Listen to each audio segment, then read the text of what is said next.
guide here, and let's go over some positions for beginners.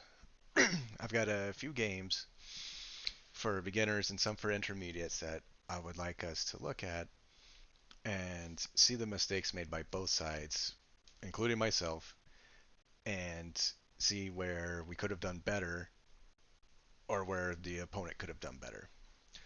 There were a lot of games, and mostly, um, just to let you know, I am a much higher rated player than what it shows here. These were games that I created a second account just to play some very, very beginner games, or against some very, very beginner players. I mean, uh, due to having some friends that are very low rated, very new to chess, trying to get an understanding of how to develop pieces, when to castle, how to do everything, and follow the main simple guidelines that chess has. So those of you that know and those of you that don't know, chess has basically 10 rules or guidelines.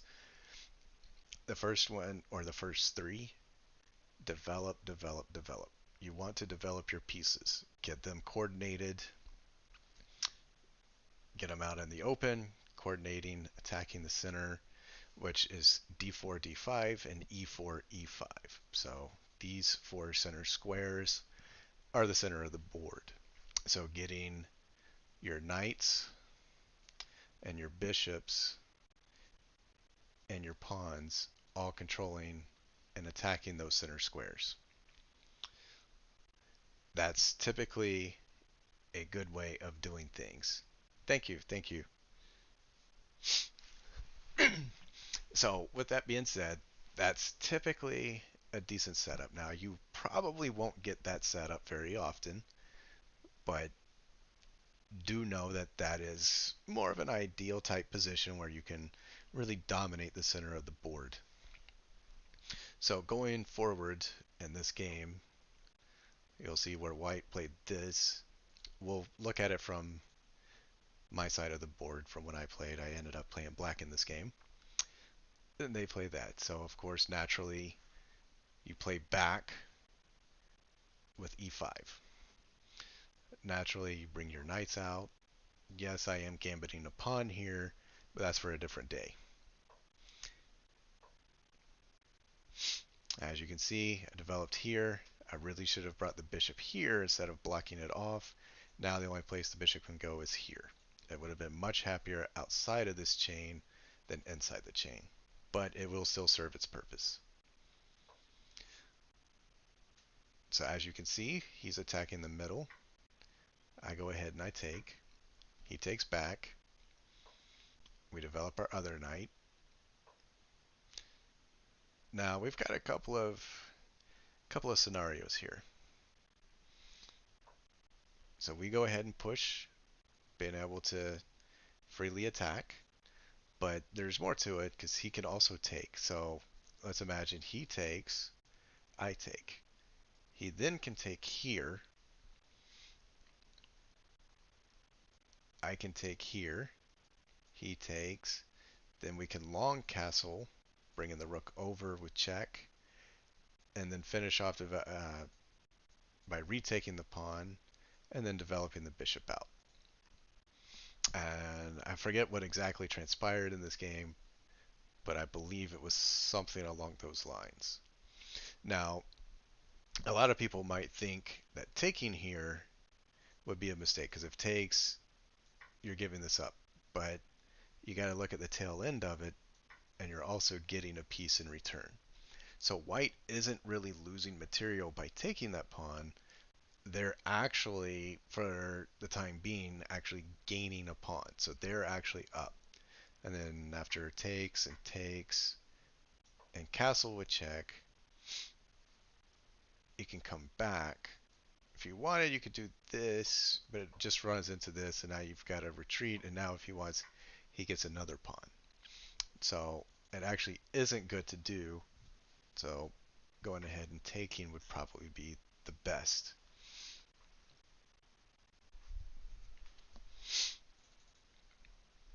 So let's go back and see what actually transpired. So I played this, and he does end up taking, which we took back. He takes. We trade queens. I castled long, and as you see, the king comes back here. I know typically you don't want to break up the home around the king, but in this instance, there's no real threat. The queens are off the board. His bishop is blocked from delivering any type of checks, and even that check isn't that serious as we could just slide over and get out of the way. The black bishop is then not really able to do anything. The rooks are still tied down. They're blocked in. This rook can't get out because of this bishop. This rook can't get out because of this knight. So, in all honesty, black is in a better position here, even if the king area is opened up a little bit. So let's go forward. So he develops his black bishop, attacking this pawn. In this case, I let him have it. It wasn't what I was supposed to do. It was a mistake. I was really supposed to do something else. And as you can see, the engine will even tell you. Well, actually, the engine actually says he's supposed to develop, but like we said, develop your pieces. So we give him the pawn. But we develop here.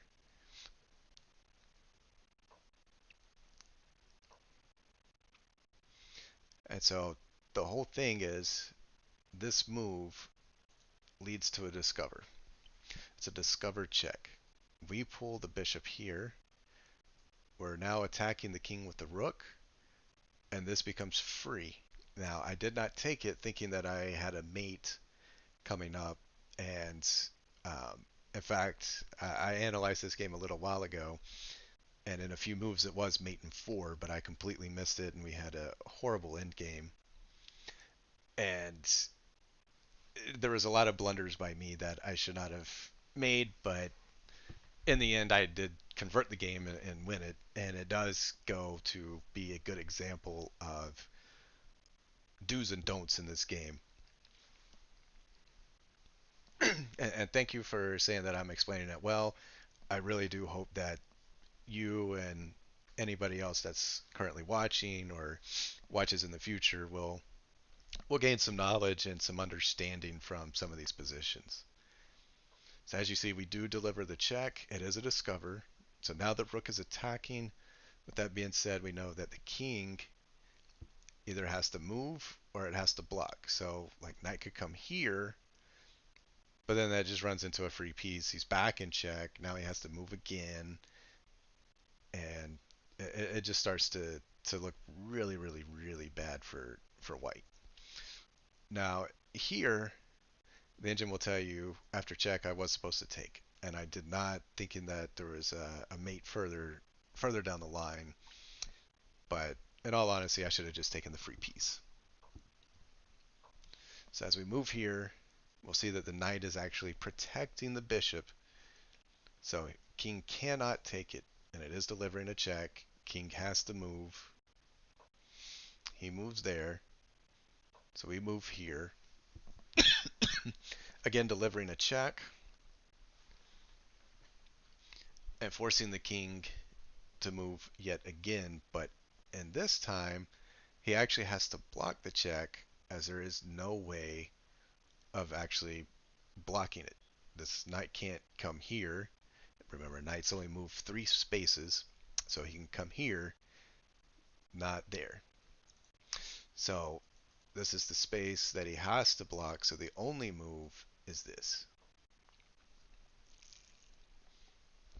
And as you can see, he does play that because, again, it's the only legal move in the game. It's the only thing that can stop the check. And then king moves here, attacking the bishop. And now we take. He goes there. And from here, I was already starting to calculate the mate, but I did make some misunderstandings of it. And knowing that after he has to move, we can take this because king. king has to go here. It's the only legal move in this position, as the bishop is now right here delivering the check. This pawn can't move anywhere. So king moves here.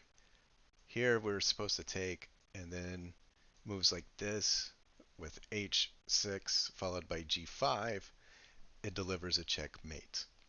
However, in the game I missed this, and as you'll see, it does show all of this, mate in 4, and it was completely missed by me. I forget what I played, but I did start off with this. I was supposed to start with this first, and then this, and this. And that would have been checkmate. And so he takes a pawn. We check. Take, take. Runs back into another check. Now, of course, the pawn is free.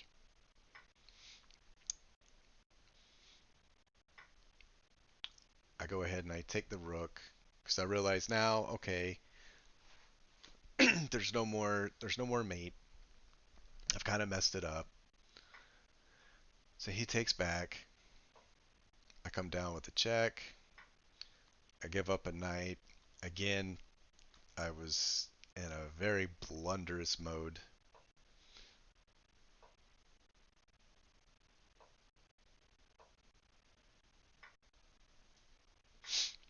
And so as you can see, even though the king is attacking the rook, the bishop defends it. So the king cannot actually take the rook. It is defended, and the king is not allowed to put himself in harm's way. So even though he's attacking it, it does no good. And the knight is now attacking this rook. But one of the first lessons you'll learn after you learn develop, develop, develop, castle within the first 10 moves, move with purpose, meaning put your pieces on good squares where they can attack the weak links of the opponent, which typically is going to be either the f3 or the f7 pawn. Attacking the king side where he castles typically. If he castles queen, then making sure that you're able to attack that side with your pieces. Um, but one of the other rules you'll learn is never make a piece move. Don't attack it unless it has nowhere to go. In this scenario, he's attacking this rook, and this rook is free to go wherever he wants. He can go here. He goes here, here, here. Can't go here. This is an off-limits square as knight is attacking here, so he can't go there. But we can go here, here, here. We can go here. We can go here. We can go here. Or actually, I take that back. This one you can't go. King is if I could draw arrows. King is controlling the square, as there is no protection here, so the rook cannot go there. But in this scenario, like I said, we can take because now both rooks are protecting each other. And now the only way that the king can go is either here or here. The rooks are controlling both of these ranks. And the king only has 2 legal moves, as all of this is being covered by the rooks. So with that, he moves straight up, and we move over, as we want to come here. But actually, you really want to come here so that the only place the king can go is back down. Now, again, like I said, I squandered a lot of positions.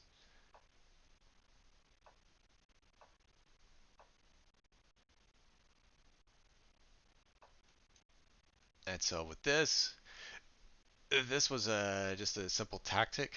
As you can see, the discover tactics again came into play in this game. I went ahead and gave up the bishop here, getting the rook off the board here. The rook is worth way more than the bishop is, and so me giving up a bishop for a rook is very, very beneficial, especially when it comes to the end game and having 2 rooks versus a knight. is very key. So we go ahead and we check. We let him take, and then we go ahead. Oop, went too far, and then we take the rook and get rid of that, get it off the board. And now again, like I said, knight and 5 pawns versus rook and 2 pawns. And even the 2 rooks will deliver a checkmate quite easily against the king. So you'll see the knight is actually attacking both my rook and my pawn. Now, he takes the pawn with check. I have to move the king. So we go ahead and we take a pawn. We know he's going to take. He moves over.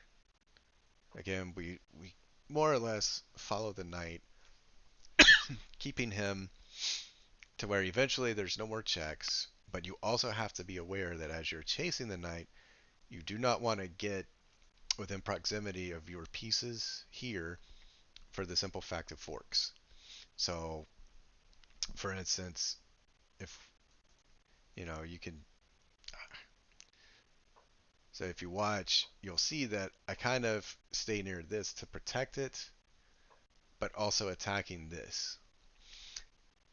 And as you can see now, I just start taking off the pawns. As he starts to run this one, I can get behind it. And as you can see here, this is exactly what I was talking about. You don't want to get too close to your pieces, as this is a fork, and he does get it for free. There's nothing I can do to stop it. It is now his. So as you will see, this was a very sloppy game. And after watching, though, I do end up converting the ugly end game. And surprisingly, um, which is probably something a lot of beginners will do, they don't want to give up their only piece, even even though it's going to be game. So right here, he's pretty much winning the pawn. And then I have to convert with a rook and a king. Now, you can checkmate with a rook and a king, and in beginner games, most of the time, most beginners will not be able to convert a rook king endgame against just a king. It is a little bit challenging, and that'll be set for a later date and time to go over some of those patterns and how to do it. For the most part, when it's king and rook, you follow their king with your king. So if he moves up, you move up. He moves down, you go straight down. If he goes to the side like this, you follow him to the side like that. If he goes down this way, then you go down that way. You follow him. Wherever he goes, you follow and try to lock him in and get this on a rank to where it stops him from going anywhere outside of that rank. And then you lock him off. And then you just checkmate. Uh, but so as you see here, check, move over. He didn't want to take. Again, most beginners. It's really learning for the new beginners. They need to watch this tactic. Well said. It is. This will be very instructional. Again, when you're very new to chess and you don't quite understand, as we go over all of these games, you will definitely have a better understanding of how pieces move, what you should do, how to how to develop castling. We've got a lot of games lined up. I think I've got about 12 games total. The first 7 that you'll see are very, very, very beginner games. Uh, you're going to see both sides making blunders. Me being around about a 1700 here on Lee Chess, and a lot of these games that I played, I played subpar. I played below a 1000 rating. Like I was not playing anywhere near my my best. I was definitely a lot less. Um, I definitely played a lot worse than I really am. But here, like I said, beginners a lot of times they don't see that giving this up and forcing the king and rook end game is the better way to go, as it is a little bit tougher to convert, especially for beginner players. And instead of taking the loss, they might end up getting a stalemate, which is a draw, which is even better because you don't win, but you don't lose. So it's actually much better in your favor. And something that lower rated players need to learn is when you're playing somebody higher rated, go for the draw. If you see that you're not getting the win, go for a draw because you will still gain points and they will still lose points.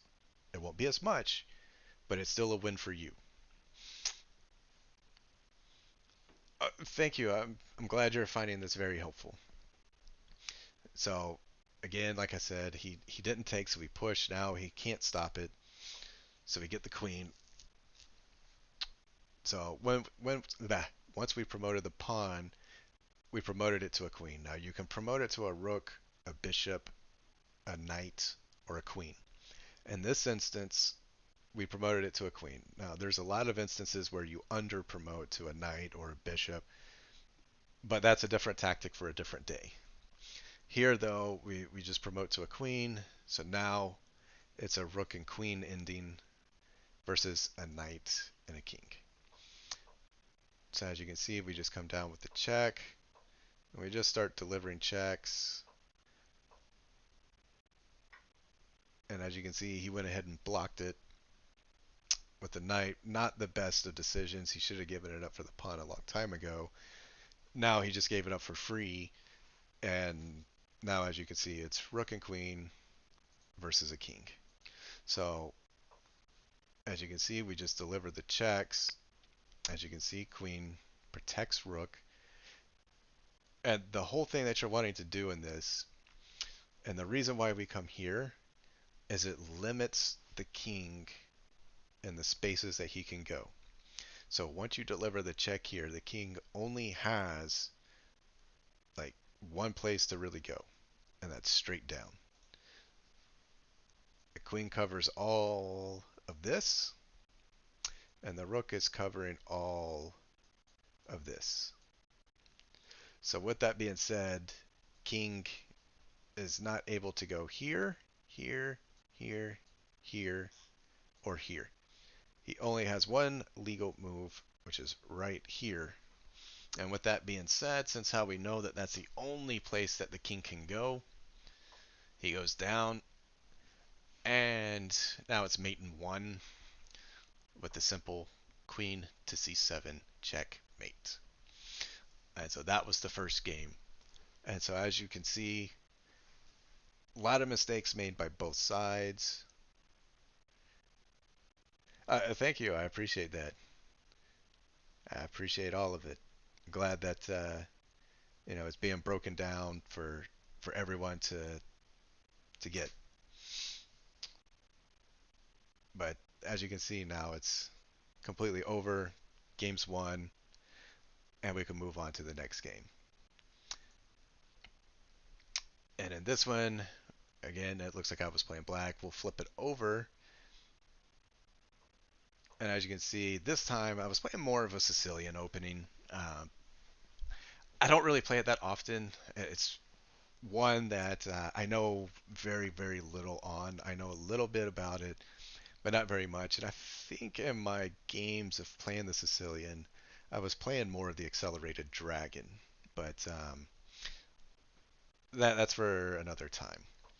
So he was playing this, which, again, as you can see, developing your pawns, especially on your flanking side here, with this one already pushed, probably not the best of ideas, as this setup is not ideal. Bringing out your knights or your bishop would have been a much better scenario than pushing the second pawn. So we go ahead, we develop our knight, and now as you can see, he's just completely weakening the king side. Uh, this pawn is the weakest pawn in the game, and this is the pawn you don't want to move. The king pawn, or I'm sorry, the king bishop's pawn is the pawn that you never move. There are times to move it, but in this scenario, with the way that he's already pushed other pawns, this is not one that you really want to push. So as you can see, we go ahead and just make a way out so our bishop can come here or here, either one. Knight can come here. We could even develop here. And I believe the way I played this one was I pushed this, and then I either moved the knight here or here. I don't remember which one I went to, but I was getting my pieces out and ready to castle within the first 10 moves of the game. So as you can see, okay, so he pushes down here, which clamps down. So now knight here makes absolutely no sense as it would just be free. So now knight here makes a lot more sense. So if we push, we can see that he's coming down. And as you can see, he's developing his pawns, but none of his pieces have moved up the back rank. And that will definitely make him a lot more of an open target. And it's definitely not ideal for you to push your pawns all the way down the board with nothing backing them up. As you can see, all of his pieces, I mean, yeah, this protects this, and this is protecting this, but aside from everything else, this right now is being protected only by the queen. And I mean, there's just a lot that could go wrong with the king being so open here. I mean, there's no protection on the king. So we just, again, we just focus on development, getting our pieces ready for the battle. And here I was trying to just break up his harmonious pawn structure, trying to create some open files, open lanes, and just create some attacks. All right, got a follow. Thank you, J-Track. J-Track 18.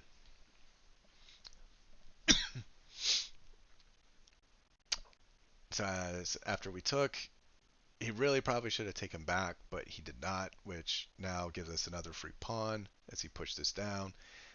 And now you can see that we are attacking the knight. And as you can see, he protects it, but we push up. Now, the reason why you push this up first is the only person defending this knight is the other knight. By pushing this up, it removes the defender, and this piece is now free. Because he has to either lose it or move it. And so, as you can see, regardless of which one he decides to move, he's losing one, if not both. So he chose to move that one. We take here with check. Now notice, we're also, this is what's known as a skewer, but you can also call it a fork with the bishop, where the bishop is checking, but he's also attacking a piece in the corner. So regardless, we're getting more material here. So that pawn he gave us for free ended up turning into a huge blunder, and this will just show why pushing all of these pawns and not developing your pieces is a very bad thing. Oh, you're welcome. You're welcome. I'm glad that you know it's good teaching for you, and you know that's why I'm doing this, is to, you know, not only to help myself get better, but to help some of my fellow friends and family to also get better at chess. So I definitely appreciate all the comments. So now he just moves the king out of the way. Probably not the best. I probably would have blocked it with the bishop. That way, when bishop takes, queen takes back, and you at least get some compensation for it. So we go ahead, we take it. He takes the pawn. We go ahead and castle, get our king safe. This piece is still okay. It's not being attacked. Once it becomes attacked, then of course, obviously, we'll definitely retreat. Again, he's not really worried about it, so we go ahead and we push up. Again, bishop and knight are protecting this pawn, so we are attacking the knight. He moves away. We just push up. It's really not a big deal, because if he does end up taking, then we get the queen for free. So again, there's more tactics to it. So it's one of those where you can you can take, but it's what we call a poison pawn. There's definitely some consequences behind the action of it. And as you can see, a lot of beginners don't look past the first take. They just see take and they're like, oh, I'm in check, I'm in danger, I need to take it. And they don't realize that on the backside, they're gonna get crushed. So now he's moving up, defending this, which is already defended by this, but now he can move this. But the problem is you can't. Well, I was gonna say the problem is you take that, but this is actually protecting, so you gotta watch out for that one. So anytime you go into battle, though, you always want to bring as many soldiers as possible, and in this case, now we're able to bring our knight here if we want. We can start getting this in. This is going to be able to come up. I mean, everything is going to start coordinating very, very, very soon. And it's just going to be a very big attack. And as you can see, this was a complete blunder, forgetting about the bishop that is controlling this. So now we just add more pieces to the puzzle. So now this is being able to come here. This will be able to do some things. It's the party is definitely going on for black, and white is very, very much not enjoying the party. He is definitely going to be feeling it in the morning. Now, as you can see, he's attacking a pawn. In these circumstances, I don't know that attacking that pawn is the best thing, but I really don't see what else he's got. I mean, we got to move like queen to f3 with check, which damn near delivers mate because the only legal move is here because bishop covers this. So not much more he could really do. So we go ahead and go here as this really starts to limit him. Of course, now we come down. He doesn't really have too much to do. So we go here. And as you can see, I completely blundered, forgetting the bishop is covering. I was really supposed to bring knight here with a check and start pushing him back up and then have the queen come in with the big kill. But that was definitely a big oversight that I had missed. Again, in these games that the day I was streaming these, I was not playing my anywhere near my best, but I was hoping to give some great insight to everyone, both beginners and non-beginners, because even at a higher rating, we at times still have some oversights where we just completely break down and forget about things. So nobody, none of us are perfect. But at this point, even I mean, I'm way out of it, but you know, even though I gave up a queen by mistake for a bishop and then gave up my bishop for his, um,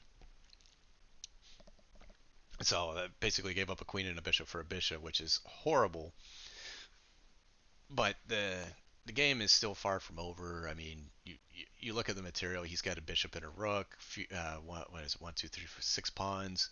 We've got our six pawns, but we've also got two rooks, two knights, and a bishop. So material-wise, we're definitely winning this game. There's not much he can really do to stop that. Uh, but it definitely would have been over a lot sooner had I have not blundered the queen. So following, we go ahead and try not to blunder more material. We move our knight away to safety, which is smart. He takes, which is pretty much what we wanted. We wanted either him to take or for us to take so that we can open this file and get our rook in the game. And again, now it's definitely dominating because that's just a complete blunder. It's free. There's nothing protecting it. He moves up. Now we can get the other rook in. Now this rook is protecting that rook. And now the party is definitely going on for black. So he goes ahead and pushes. We just go ahead and check. Again, bishop protects. So there's no more blunders, thank God, at the moment. So he moves here, and we start bringing up our pieces. Again, we're not worried about that pawn as we're definitely looking to to deliver the mate, and it was definitely a very, very glorious one coming up very, very, very soon with the beautiful check here. Knight checks. The only move is nowhere. I had to remember this game, but yeah. So the beautiful checkmate with the knight, as we see, king cannot go anywhere. He cannot come down because the rook is here. So the rook controls everything.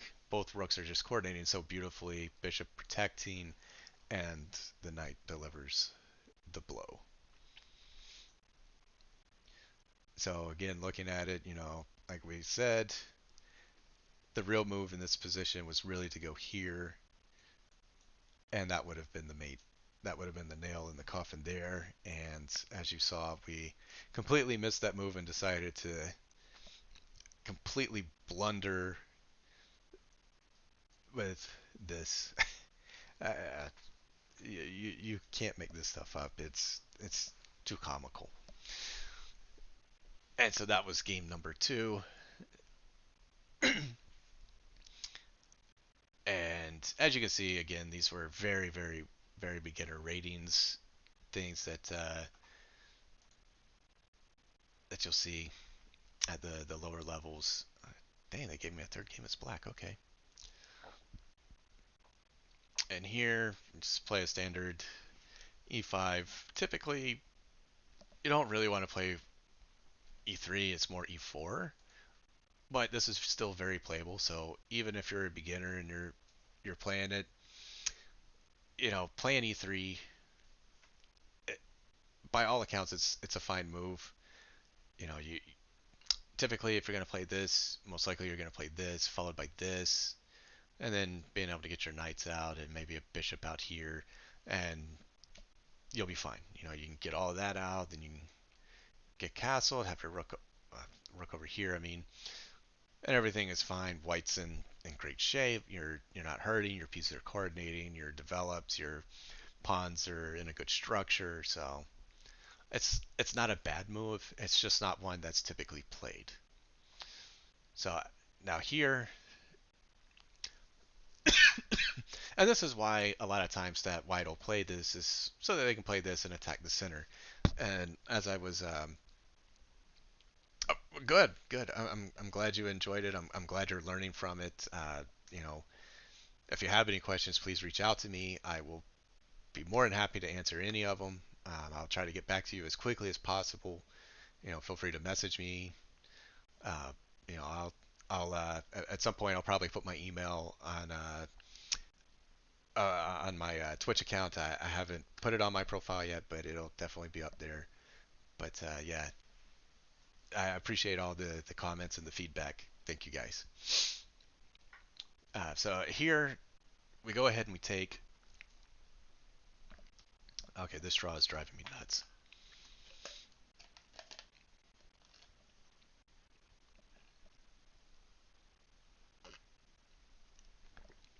So here, like I said, we go ahead, we take we go ahead and we take it, and we let it go. Now again, you've got queen takes or pawn takes. Typically, they're going to take it with the queen. In this case, they take it that way. We still develop the knight. Typically, if you go back, usually it's queen, and then you develop, and a lot of times white has to go back, and now black is actually up in tempo due to the fact that the queen spent two moves coming down and back because they had to come down, take, and then they go back. And in that time, we've developed two pieces to none for white. And so it basically gives black is now ahead. We're now up the tempo. We're developed. White is not. Black is very happy. We're two moves away from castling. We got to move like knight, and then we castle, and black is just very, very harmoniously set. White, as you can see, they're several moves away. They're at least one, two, and three. So as we go forward, they took it this way. We push here. Now, a lot of times they could have pushed here, And if they do, that's actually quite all right because you have a move like this, but at the same time, you got to be careful because of the fact that they can push here, threatening you. So if you go back and you see this, this, and this, they can do this, or they can develop here, and now you have a choice to make. You can either push up here and block the bishop off from really developing, keeping the knight protected, but it also runs into something like this, or even this.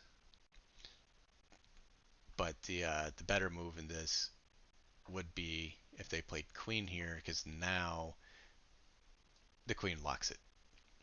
So the only other good move would be to come here. That way it takes. That way if he does this, you do this. Let's say he takes.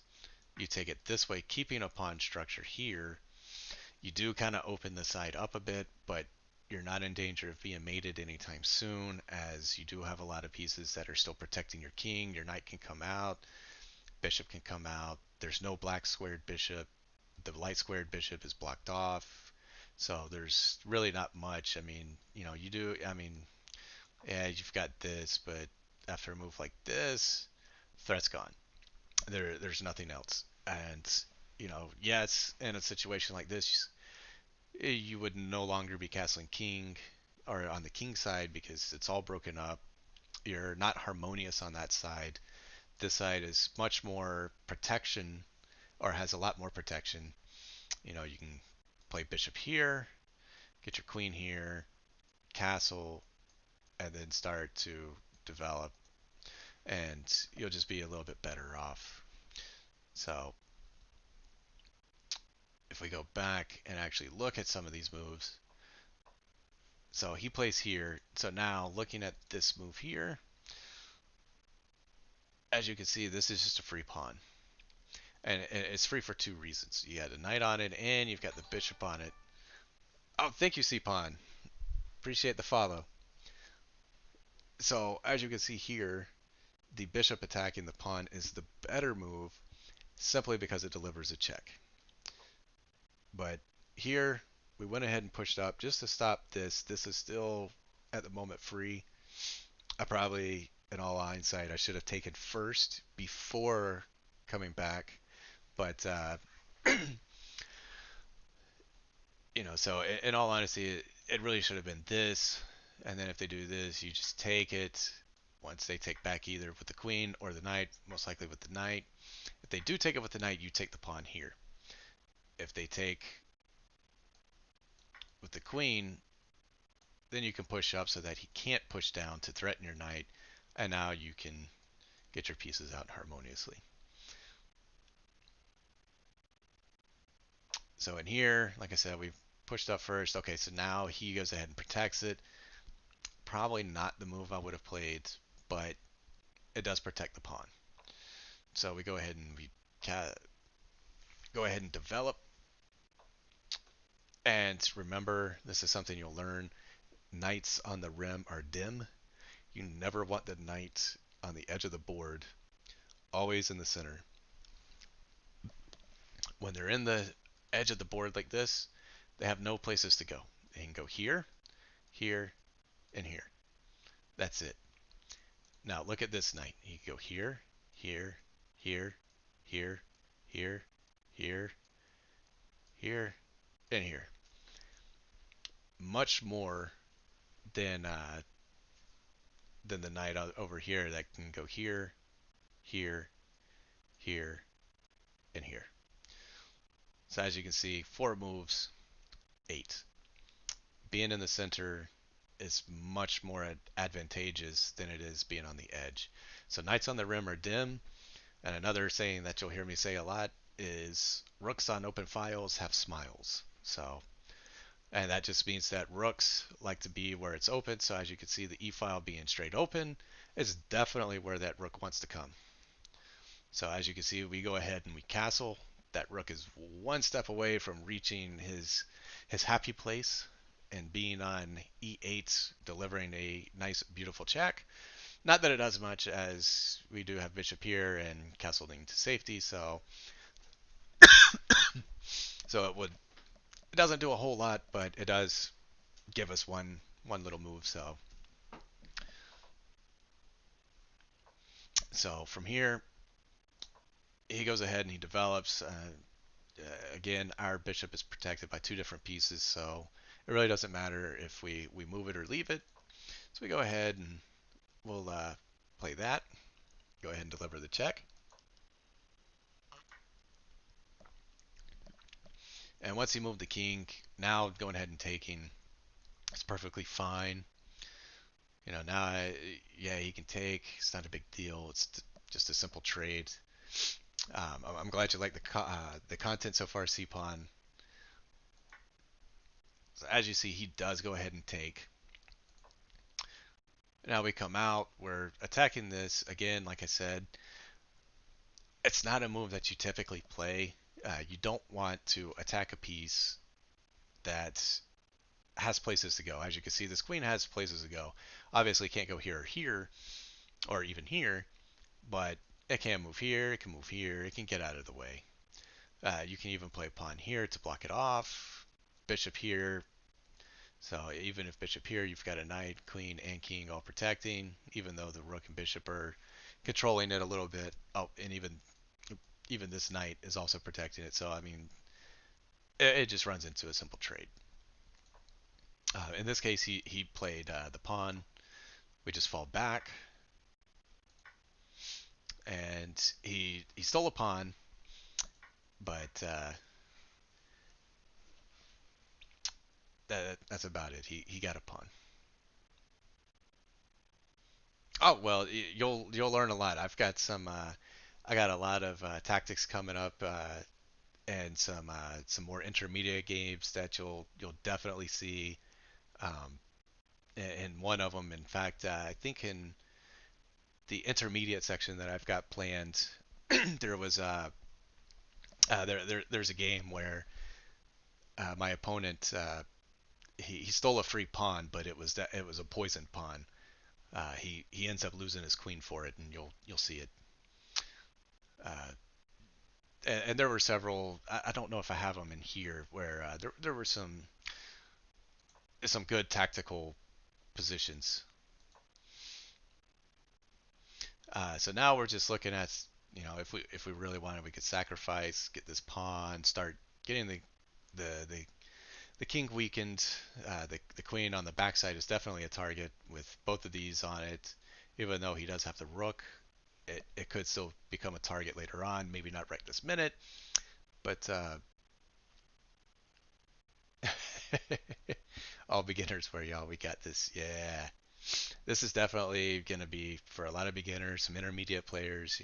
Again, some of the people in here, I know. I know Rockhead is a lot higher than I am. I'm about 1700. I think he's a bit more than that. So I think he's around 1900 or so. So he's definitely got some skill. But I know his sons, they're a little bit below us, but they're no bums at chess. They're still pretty tough. So but but yeah, this is aimed for pretty much anybody who's trying to learn chess, or and even for some of the more veterans. I mean, there's times where certain positions, even us that know chess fairly well. I'm not gonna say great, but even us that know it fairly well, we still miss tactics. We still miss positions. We still miss a lot of things. There's been games that Rockhead has seen me play live, and he saw me make some sweet tactical tool moves that he completely did not see. He was blinded by them, and there's been tons that I've watched where I've watched his games, and I completely missed some of the tactics that he saw, and it was one of those things where regardless of how good you get, you're going to miss things. You're never going to see everything in a game, and that's what makes chess so great. Is you're never going to be 100% on top of it every single game, just like in any sport. But the more you work at it, the better you're going to get. So as you can see now, he's looking to trade. Uh, right now, we're just gonna trade, and now as you can see, yes, I take, but it opens up for a whole lot of things. Because as you can see, with the simple tactics, remember we said earlier that this queen is a potential target, and as we see, we're four here watching your streaming while analyzing our moves. We're playing also while watching your streaming. Awesome, awesome. If you don't mind, what rating are you at? I'm just curious as to what your rating is.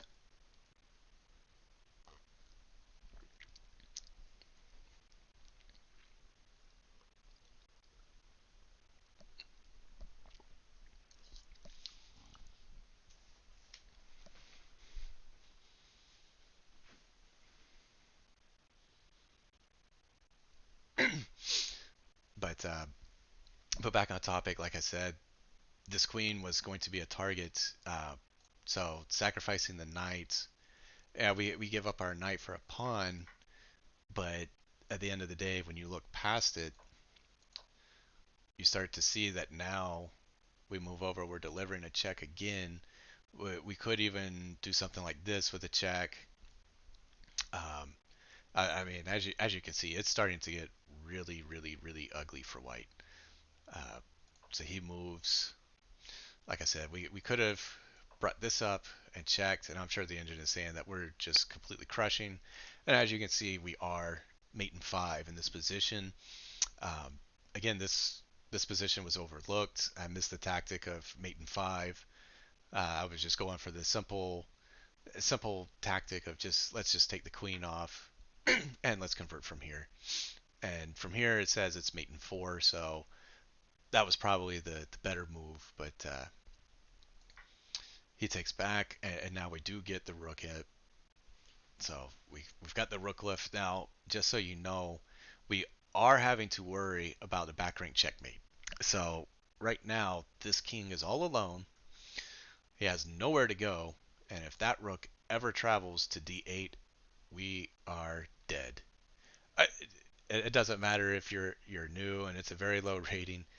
I was just simply curious to see what you were rated at, to see where the tactics that I could show would be the most useful, which games I could show you would be the most useful. Uh, so as you can see, these are for very, very, very beginners that are new to learning how pieces move and trying to understand the best way to move a piece and to play the game. So as you can see, we check, but like I said, we do have to worry about this rook coming to d8. So if we don't see the mate soon, you either check the hell out of them or you give your king a way out. So in instance, giving the king a way out for right now, he's in check. But uh, let's say once he moves here, uh, let's say we didn't see the mate, which obviously the mate is in one with that. But let's say we didn't see it and we wanted to just protect ourselves, we could do this. That way, if he ever checks here, we just go here. And and of course it says it's mate in three now, but that's only because they're just talking about giving up a piece to make you have to take it and do some very silly things. But here we went here with the check. Really, as you can see, the computer says we were supposed to go there. But yeah, so now as you can see, it's just a simple conversion and check mate. King has nowhere to go, and game is over. But remember, this is a danger. So what you have to remember is if you do not see how to checkmate them, or you don't see how to keep checking them, give yourself a way out. So once they move out of check, if you can't keep checking, give your king a way out. Push this pawn up. That way, when they come down with a check, you can run, and you don't get killed.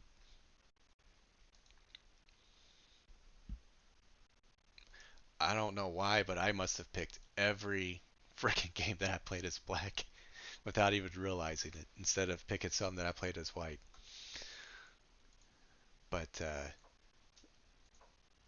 again, e4, e5, it's a very common occurrence.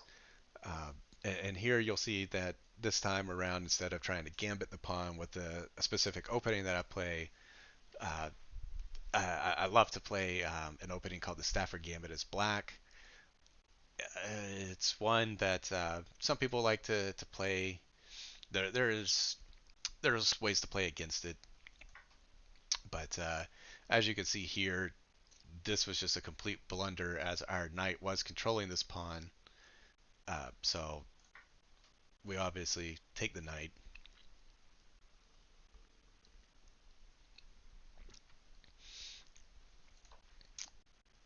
And now he's trying to control the center by pushing down, but our knight has plenty of places to go. There, as you can see, we just move it back where it came from,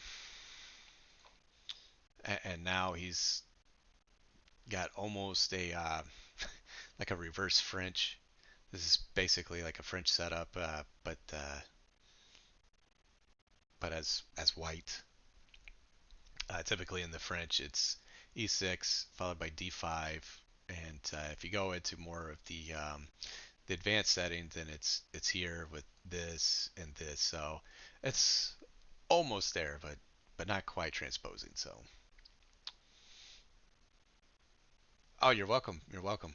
Uh, I definitely try to explain everything and break it down as simplistic as possible. I know some things can't really be broken down too much more than they already are, but uh, going over some of the more simple things will be what this is about. Is just looking at both sides. You'll see that there were tactical mistakes made by me. There were tactical mistakes made by my opponent, and of course, obviously, uh, the person that capitalizes the most on the mistakes made by their opponent is going to be the one that wins. So if you if you see the mistakes made, capitalize on them. That's what you should do. Every game, just punish your opponent's mistakes, and if you do so, you will start to win games. You also have to learn to play defensively. So when they're coming at you, you have to learn to play back a little bit. Here we just develop. Uh, Now, developing the knight here, he actually could have pushed down here, and we more or less would have been forced back. Because if we go here, we lose it. If we go here, we lose it. So the only real move for the knight would have been to go back here. Uh, but with this move, we go here, and after a move like this, we move our knight here, trying to keep everything protected. Trying to remember if I remember this game at all, but it's been a minute. So now you can see that he's coming back here. Oh, yeah, I remember this game now. I was actually just watching this a few moments ago on my old stream. Uh, this game, basically, I take here, and yes, queen can take because he ends up pushing down here. So we take, queen takes, but then we get bishop takes.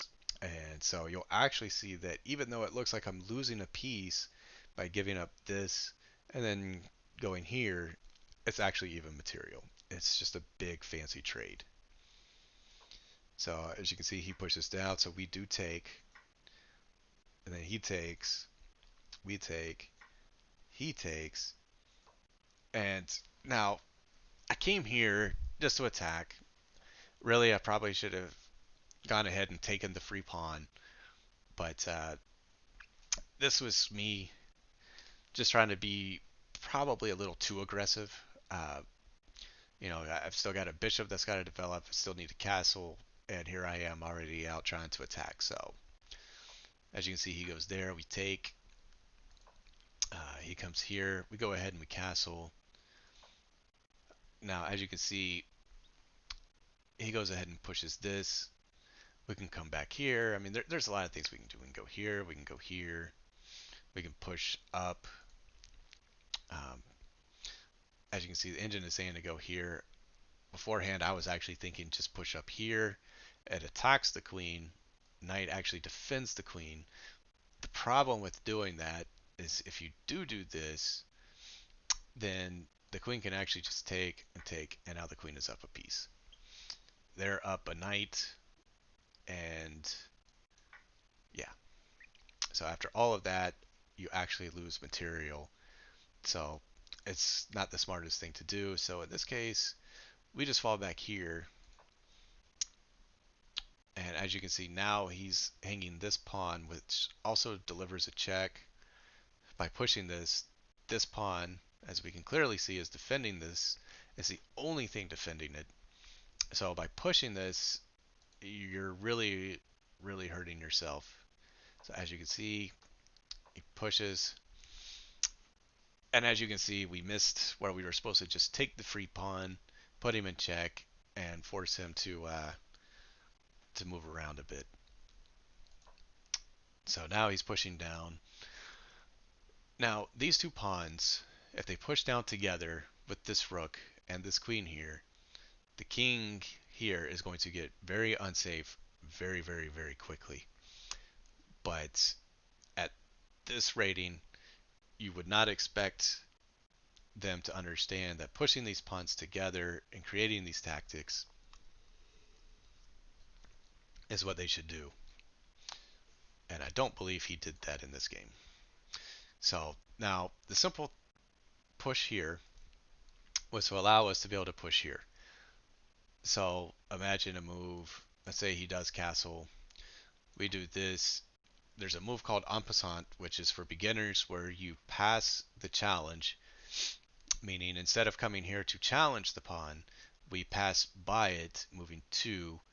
This pawn is now free to take by attacking it diagonally like so.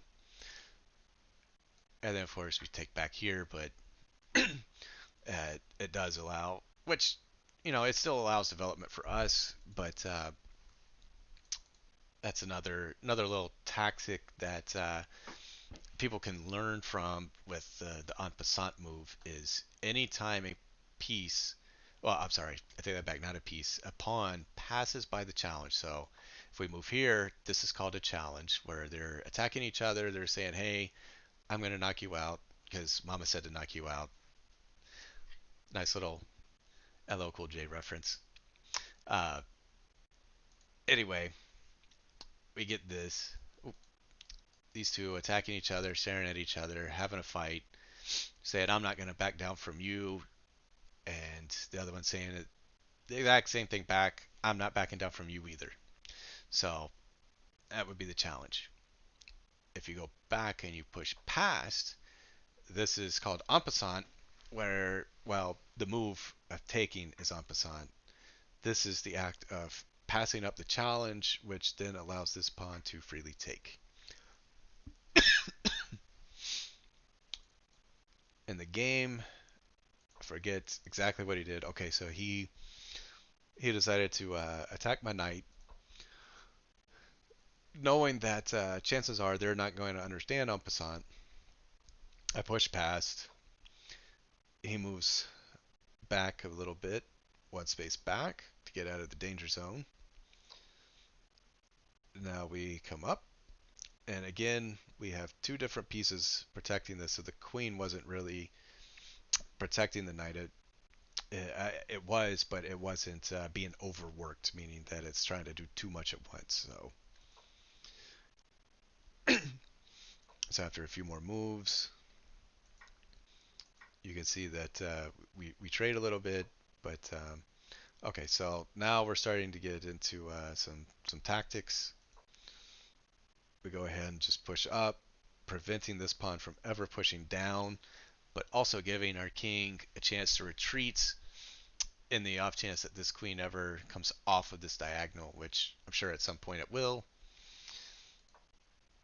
And so now I really don't understand the rook here, except for black maybe to block off the queen from doing something. No, excuse me, to block off our queen from doing something. But aside from that, you're not really threatening anything. And so we come here, threatening to win a pawn. Okay, so he goes ahead and goes there.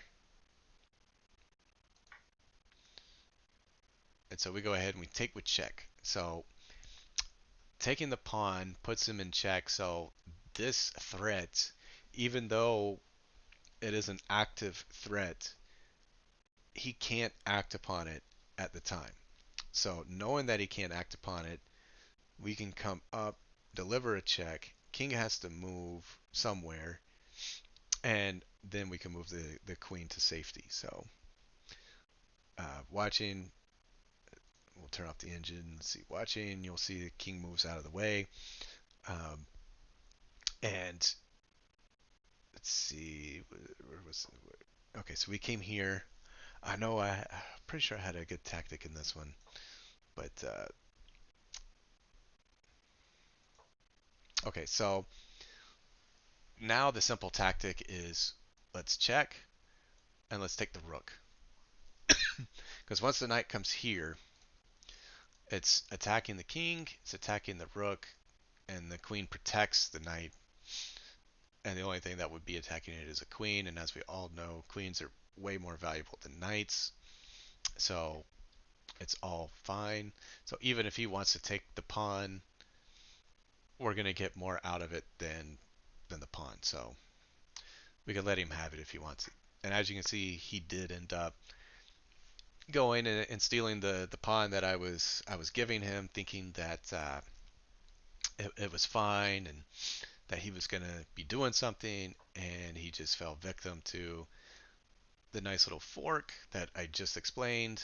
So he moves away, we take, and again, this is now check, so he has to take it or move out of check. And of course, the best move is to take. Um, and so now we just protect.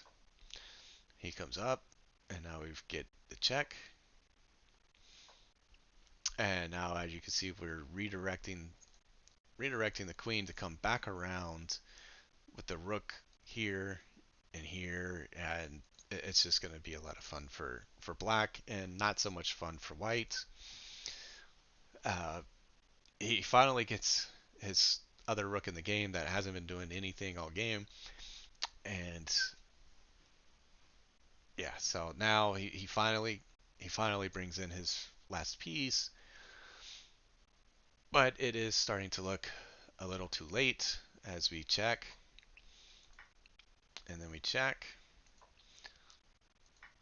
and then we check. And as you can see, we're just starting to bring in all of our pieces, and it's starting to look very, very dire for him. And of course, this rook was hanging, so we wanted to keep delivering the checks, forcing the king to run, but at the same time trying to protect it. So bringing the queen down not only protects, but it also attacks. And now we can bring this rook over, or even come down here. Either way, right now this piece is being attacked, but and okay, so he did end up taking the pawn, which really, I don't know that that was the best of moves. Uh, Mostly because, as you can see with the tactics, now he's got to move off, and now we're getting this, but there could be more behind it. And as you can see now, it's just a matter of simple conversions of just running him around and not allowing him any type of escape. Because as you can see, our pawn is always protecting our queen no matter where we move it. And yeah, the rook hangs for a moment, but after this, now queen protects. He's now in check. And now we can take here, again delivering a check and protecting the rook. And as you can see, this piece is absolutely no value. Thank you, Jazz. Jazz20 with the follow. Appreciate you. Let's see. Then we've got rook check. And after this, it's here, which leads to mate. So basically, we just checked him uh, until it was mate. A lot of times you might not see the mate, but if you can keep checking and keep your pieces protected at the same time and limit the number of squares that he has access to, you will get the checkmate every time. Sometimes it's harder to see, sometimes it's easy to see. Um, but as you can see with this one, he did go down in a ball of flames. But again, these people are very new to chess. I am not very new to chess. So it's a little bit of an advantage for me, but it was definitely educational because, like I said, I was playing these games on a much on a very low rated account, as you can see, just to come up with some positions for some of my friends and family that are very new to chess. That way, when I show them these, or they look at them, they'll see them and they'll understand that these positions can happen to even the uh, much lower rated players and much higher rated players. Oh, great! So you need to watch some of my previous streaming. Okay, some of my previous streaming, a couple of the videos are more for higher rated players, but at the same time, you can learn a great deal from them. Whether it's lower rated or higher rated, regardless of what your rating is. I'm sure there's some things for everybody. Some of the openings I play, typically, I like to play gambits a lot. When I'm black, I try to play a England gambit, which is a lot of fun. There's a lot of hidden tactics there. Um, and then, of course, I like to play the Stafford gambit also as black. If I when I get the chance, it's a fun one to play against unsuspecting opponents. But if they're ready, then white is definitely going to be better off. And when I play white, I typically play a London, but I have been trying to learn some other stuff, but it's been going really slow on trying to learn the other stuff. I enjoy the London too much, I think, but I still need to work on my London. So there's nothing wrong with being a beginner. We all start at the bottom and work our way up to the top. So there's nothing wrong with that at all. And what the hell do you know? A game where I'm actually white. Give me just a couple of minutes, guys. I need a quick water break.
All right, and we are back. Let's see here. So in this one, I was playing as white. I don't remember what I played. Um, but we started off with d4. All right, so in this one, we started off with a typical London. Um, I know in some of my games against some of these beginners, I did play Queen's Gambit, but it was always declined. There's uh, there's always a fun trap with the accepted line, but nobody wanted to accept it, so it always ended up being a Slav defense against the Queen's Gambit declined. And remember what I said: Knights on the rim are dim, bad move. As you can see, much better move being in the center, controlling the center. He's doing nothing out there. He's just, yeah, he's doing whatever he wanted. So this is a decent move as it does run into the a fianchetto, which does allow the controlling of the center of the board from a long diagonal. I don't know that he did that though. And it's always funny because you'll see this at the higher levels and know that this is coming, and know that this is going to be coming with the castle to get safe early. But most of the beginners in this game do not castle early. In fact, and and I think in every game I played, not a single one of these people castled. Um, so it was very interesting. So now, we push up, we keep a nice harmonious pawn chain. This is outside of the pawn chain, which has nice, good diagonals to attack, especially if the king castle's king side, then this is coming to life. It could at some point even come up here, depending on how the opponent sets up his structure. Okay, so this pawn push again, it's not ideal, but it's not a bad move. But it's usually one that's played after you've started to develop some pieces. So, and it's usually only when you start to see that they're trying to maybe kick in with some sacrifices along this side. So now he's come to life attacking this. No big deal. We just move up. Okay, so he decides to push down on it. And now we come here. We're perfectly safe. We're out of danger. We've got protection here, here. I mean, our setup is harmonious. He's got a weird pawn structure. The only piece he's got developed is the knight. We've got both of our bishops and a knight already developed. So when it comes time for war, we're pretty much ready. Okay, so he's pushing down. So now a typical move is this. That way, if he does this, we come here and he's still being attacked. We're no longer attacked. He's attacked. He's only got one place to go. Well, I'm sorry, actually two places to go. He can go here. I take that back. If he goes here, we do cover it, but it is still protected. So here and here are his two only options besides this. I mean, so three options. He's got three options. It's here, here, and here. um, so depending on how you want to play this, especially with it becoming a closed game, him giving up this would not be viable. As in a closed game, when uh, the spaces are very constricted, knights are going to be a lot better, and so this piece would actually become what would be known as a bad bishop versus a good knight, and taking would not be the harmonious thing to do as you give up the one piece in a closed game that could really hurt your opponent. And once it and then so but I believe so we played here so that this, and of course we take, we just trade, and I let him take. Monks 13, thank you for the follow, I appreciate it. And so as you can see, we just go ahead and castle, get safe. We've made a slight trade. This knight, he's really not attacking anything. He's not doing anything. So he could just disregard his move, keep doing our own thing. Okay, so now he goes back again. He's got one piece developed. His two bishops are still sitting back. I mean, there's no harmonious setup here at all. His pieces are just uncoordinated. They're not doing anything. As you can see, all of our pieces are coordinating. They're talking to each other. You know, the rooks are communicating. They want to. Your rooks always want to be communicating with each other, protecting other pieces, and the queen being able to just roam and do as she pleases. And in this game, as you can see, everything is starting to come to life. Everything is starting to go exactly the way we would want it to, and it's starting to, for lack of a better term, I know holidays are right here. It's starting to look a lot like Christmas for White in this scenario. So as you can see, we push up again, attacking. The only place he can really go is here, unless he wants to go all the way back home, which now he's undeveloping the only piece he has developed. And so he went here again, keeping it in the middle, which is decent. This was more of a waiting move. I was more of watching to I'm watching and learning your moves. Okay, well, you'll definitely learn. These, that's definitely what we're trying to accomplish today. So you'll see. So as you can see, this was a waiting move. I was more or less trying to figure out what he was going to do, how he was going to develop, so I could start putting some more plans into motion and trying to really dive in and figure things out. And as you can see, this is a complete blunder. It's like, yeah, he's attacking two of my pieces, but he forgot the fact that there's two pieces attacking him back. So not the greatest of moves by Black by any stretch of the imagination. So as you can see here, you could have taken it either way, but the main reason I took it here, or with the pawn, now the pawns are all attacking each other or protecting each other. So you've got this and this and this. Everything kind of protects each other. At some point, you could probably do this, but I was more looking for bringing the queen out and getting the rook and the queen on the same file and trying to deliver a very quick checkmate. And as you can see, he's just allowing a lot of tactics to happen. Um, and now you can see my pawn is undoubled up now. This is just becoming a battery. There's, you know, this is being protected by this, so moves like this and this are more or less gonna probably be coming very, very, very soon. Not much he can do. As you can see, we push up, has to retreat, bring the queen. This is now a tender pawn at the moment. We could even play a move like this to come up and attack here. Um, okay, so he goes ahead and he takes, or I'm sorry, he pushes down, which just gives us this. We take, now we take here, and now we deliver the very nice fork with the check and winning a rook in the corner.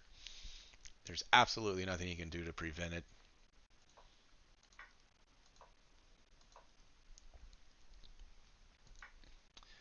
And after a few more moves, we come back down, delivering another check, getting the queen back into the game. And now, as you can see, we're trying to start setting up some nice little tactics with checkmates. As you can see, we're also attacking the queen by unpinning it. And as you can see, our opponent quite obviously was oblivious to the very real subtle threat of rook takes queen. So we get the free piece. And as you can see, him attacking here really doesn't do much because all we're going to do is just move over, put him in check. This is no longer a threat to us in any way. And we just keep applying the pressure. And as you can see, in just a few short moves, the better move was coming here, and with a move like this, if I'm not mistaken. Okay, so he's got a few places to go, but not too terribly many. So you figure this is probably going to be the best, either here or here, attacking this. But if he goes there, we do have this.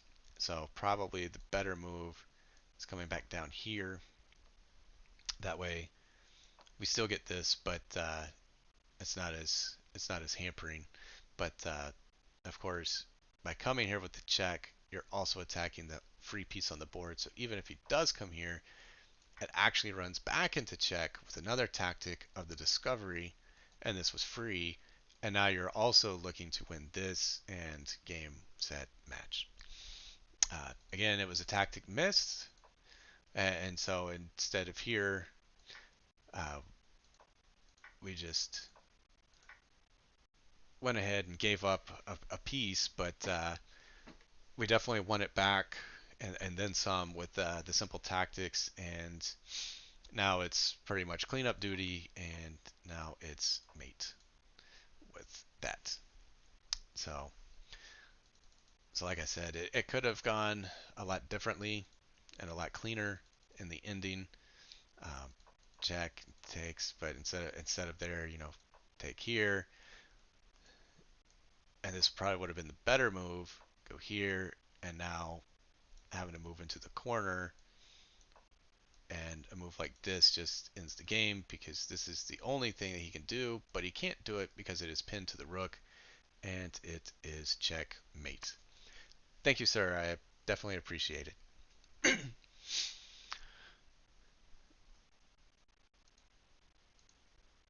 And I think this game, if I remember correctly, was a little bit more of a fun game that I played.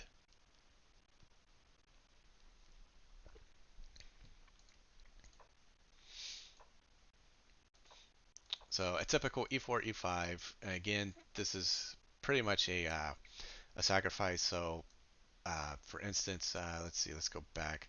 Let's say he takes, and we go into this. This is what's known as a Stafford Gambit. There's some pretty cool traps. A lot of them is like this and this. A lot of times white will play this, and the style of international master Eric Rosen, we could say, oh no, my queen. Because if they take, that is a big blunder, believe it or not. So even though you're giving up a queen, the game is over in two moves. If you can find the two moves to end the game, uh, copy them into, put them in chat, and let's see if you can find the winning combination. It's a two moves, checkmate, game over, black wins.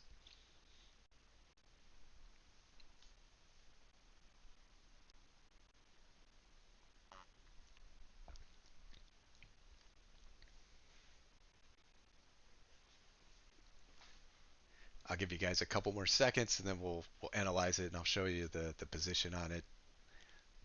And this would be one of the reasons why I like playing the Stafford Gambit, although I really don't get this variation very often. I've only gotten it a few times, but it's always a fun one to get, and it always makes you laugh and smile when somebody actually falls for it. But the checkmate here is you check. The only legal move is here, and checkmate. This is protected by this. Can't go here because of this. Can't go here because of this and this and this. Checkmate.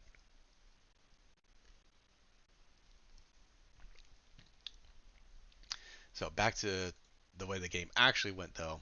And it starts off more like an Italian, possibly even a Spanish, depending. So this goes into basically the three knights variation. So here we just trade pawns. I go ahead and I get castled. He moves here. Again, he's another of the beginning rules of chess is don't move the same piece twice in the opening. Get all of your pieces out, develop them all before moving a piece twice. In this case, he's already moved this one from here to here. So it's been moved 3 times. And coming here was fine because, like I said, we moved up, he pushed down, so we took the pawn, we traded. That's cool. But now he's breaking a cardinal rule, and instead of developing a piece, he's moving a piece. So now we are actually up in tempo. So now we've created a lane. Now the white bishop comes to life. The knight can come out. Everything is starting to come crashing in. And as you can see, just for tactics, I did not develop this piece, but this piece is developed by long range, protecting the knight all the way on this square. So if queen were to take, we would obviously retake. And in some of these games, it would not surprise me to see somebody actually take it. Um, but as you can see, these players were now in about the 500 range. So here it was a little bit different. As you can see, they're starting to coordinate a little bit better. The opponents are going to think a little bit more, but they're not thinking too terribly much. They still miss a lot of the basic tactics and simple things that are going on. So in this, as you can see, he pushes down. Now, the whole thing with this, the whole reason of bringing the knight here is actually to attack this pawn, but not just the pawn, but the square itself. Because knight comes here, and once the knight is here, you're attacking the rook and the queen, and it is protected by the bishop. So you're guaranteed to win material. So him pushing down, yeah, we don't get the pawn, but the pawn wasn't necessarily what we were going for, so we still move into the square. We still occupy f2, and now as you can see, it's a party on the white side as we are just crushing him and stopping him from castling kingside by taking the rook in the corner. The only way he'd be able to castle now is by going to the queen side, and you'll also notice that this is completely free and there's no way of getting it back. So as we come up, the queen comes down, we go ahead and we take. We don't worry about this as the pawn is protecting, so there's no real threats. It's not threatening anything else. The queen is really just misplaced on that square.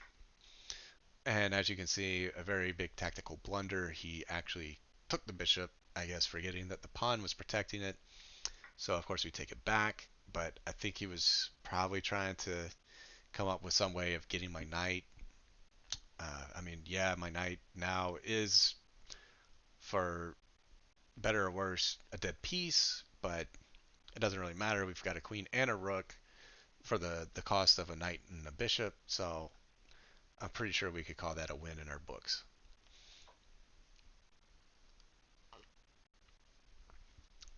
So he develops his bishop, and we come up with check. Now, the check here actually wins the pawn here, because he's most likely going to push down. We take this, and even if he doesn't, we still take this anyway. So as you can see, he pushed down.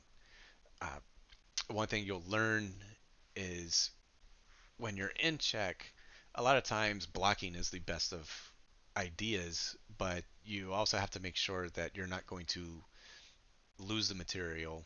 So if you look at the backside of it, make sure that when you defend, there's not going to be some sort of a tactic that's going to cause you to lose it.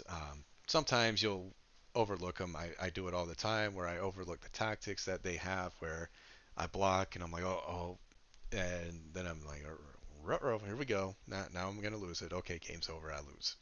So here he's trying to defend this, but there's really not much reason to. And as you can see, we came up with the check simply because this is an unprotected piece. So now he is rookless. This knight is a potential target. So what do we say? If there's a potential target and it's only protected by another piece, remove that defender and that piece will crumble. So he takes, which actually was a very smart move because now he's going to get this, but we're up so much material at the moment that it really doesn't matter to lose that one piece. And why I went back here instead of taking here, I'll never know. Uh, okay, so we checked. Let's see, how did we finish this? All right, so he decided to attack my rook. We come in with the check, which also wins this, but we also could have played here, pinning the bishop to the king. Um, but in this position, I think my opponent just surrendered the game because it looks like. Oh, never mind. It's a checkmate. Completely forgot that it was mate.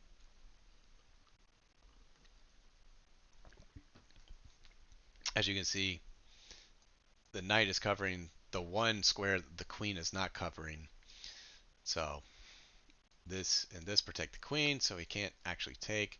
Can't go here because queen covers all of this, and the knight covers the only square not covered by the queen.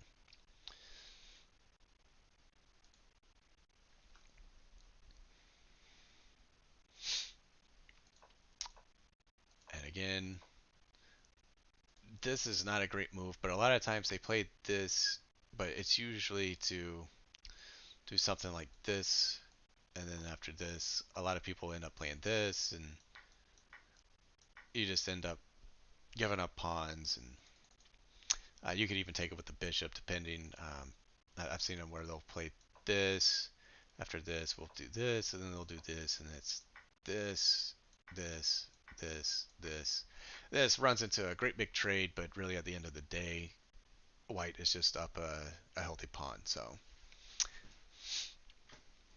and I have had several games where we've gotten into this. So that's a fun one to show. Something that you should not do as black. This again, this is the weakest pawn on the king side. Is you know with this being pushed, it doesn't lead into an immediate checkmate, but having something to where like you get the bishop out here or here. If I could draw arrows, get the bishop here, bringing the queen here with a check. Imagine this pawn being gone, take, and you could end up having a target here.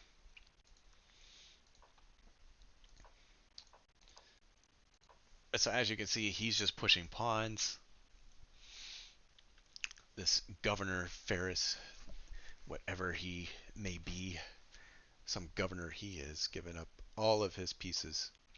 So in this scenario, we go here because, well, let's face it, the only move to stop from losing material is the knight here, which is a good developing move that is not played. Now it gets played. So now he decides to develop it after he's pushed this. As you can see, the king side is all in shambles. It's pushed. It's not very happy. Um, these pieces are they're not developed yet, and this is the only side the king can now officially castle to. This rook is moved. He can't castle kingside anymore because of that. So the only way he can go is here, and he's got three pieces in the way. And so, okay, so he pushes here. So now, as you can see, he's not really threatening anything besides a pawn. But by pushing down, he gave us a great tactic. And as you can, or as you already know, rooks are worth more than bishops. So me trading off my bishop early is not a bad idea. And since how we took here, he was really supposed to take here with check first. And then after a move like this, now he gets this. Um, but uh, but that was something that he didn't see. Again, remember when you take with check, white has to do something, or in this case, it will really be your opponent for this. I was the opponent that would have been suffering. Uh, you can take with queen, you can take with knight, you can take with king. Um, Taking with queen is probably the best route, and then you take here. You could deliver a check if you wanted, force the king out to either here or here, but again, it's a tactic he missed, so he goes ahead and takes there. We take back. We bring it back because queen was attacking. I know I went a bit quick on that. Queen is now attacking. And so now it's time to get the hell out of Dodge. So it's time to run, and let's just retreat. There's also tactics of possibly pushing up here and bringing this up to pin the queen to the king, but a move like this would just kind of stop it. So it's really not worth doing. Now, if that pawn were to actually move here, then moves like this would definitely come to life. So okay, he's still pushing.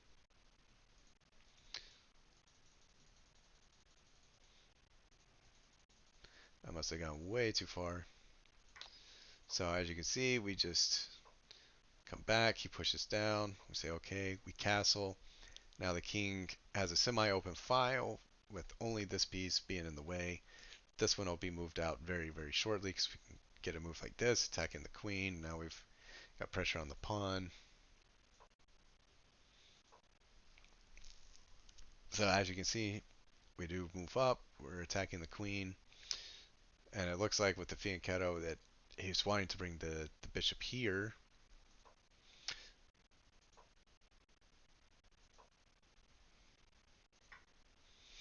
And so now here comes another discovery tactic. Chances are he's going to take here. And now we're free to move this knight out of the way, pinning the queen to his king by use of the rook. As we all know, queens are worth more than rooks. For those that don't know, the value of the pieces is pawn is 1 point, bishops and knights are 3 points, the rooks are 5, the queen is 9. So that's the value of the pieces. And so as you can see, this worth less than this, and the very real tactic of the pin is coming to life.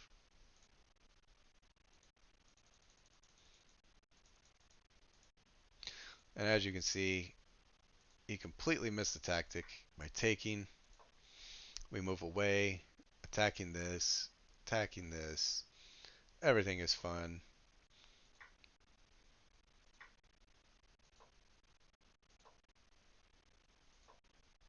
As you can see, we just come back.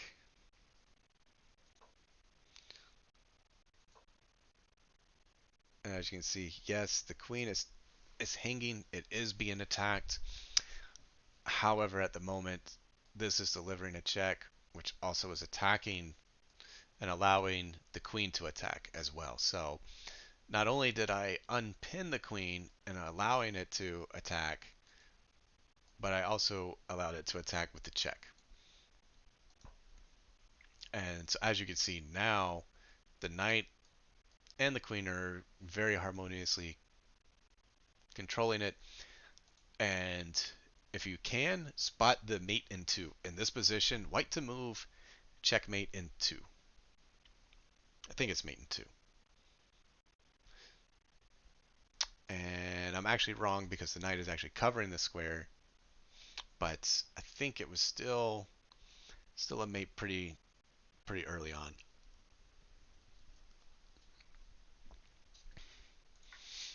Because we start off with a check, and I think in this game, almost move here forgetting about this, but ended up not making that blunder this time around, and realizing that there was a tactic. So he does slide over, and we just go ahead and take, and now it's mate in one because he decided to bring his knight out, and we delivered the mate. So that was the beginner guide, there are some games that you'll see some in a moment that are more intermediate. Again, there's a lot of beginner tactics in them, but they should be pretty good overall. Let's see, where are they? Studies. Let's see, my studies and intermediate guide for tactics. Here we go.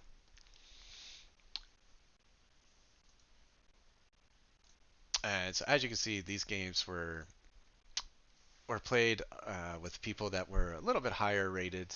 Um, Let me see if we can't find the lower ones. Let's start with those first. Let's see. This one might be one of the earliest.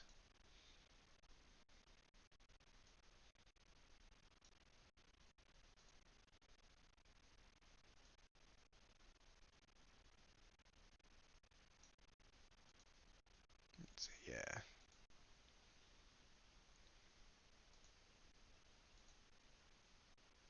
All right. So a lot of these were. Let's see. I'm trying to remember. I think this one was the last one I played. Yeah.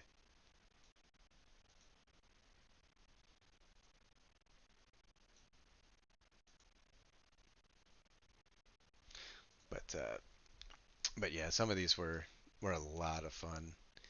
Uh, you'll see here where people understand some basic theory on a lot of the openings that they play, regardless of what opening it is that they play. They're gonna know some general theory, but they don't always understand some of the positional tactics and uh, how to make things happen. So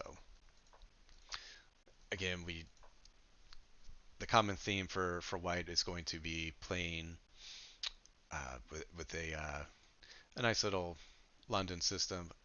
This right here is actually known as a Stonewall Dutch. I know the Dutch a little bit. I don't really know the Stonewall Dutch, but I do know that this setup is called the Stonewall Dutch. It basically creates a stone wall that allows that makes it hard for white to pass up and get by. But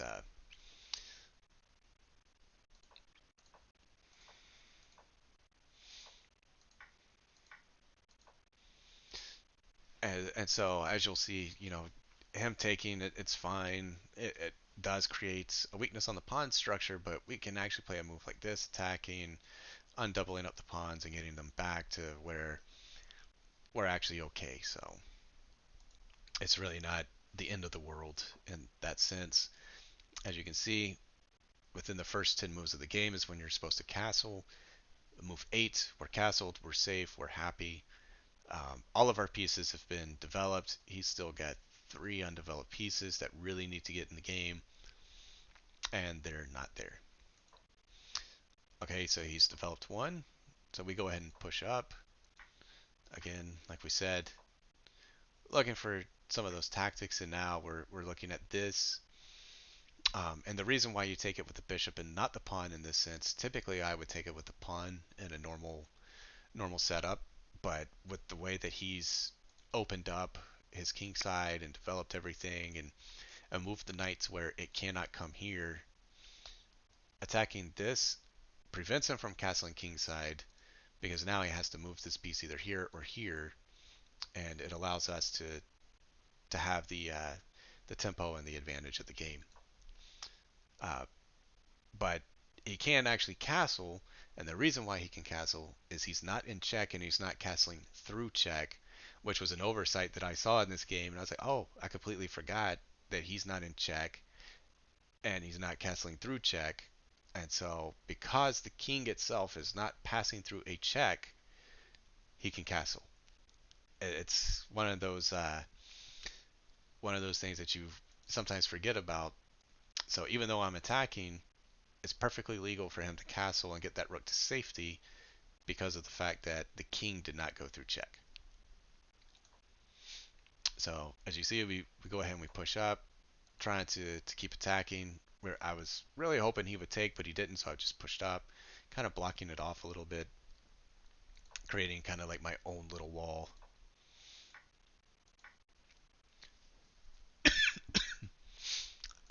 And here, I really had no business going here. It was an aggressive move that really doesn't do any good at all.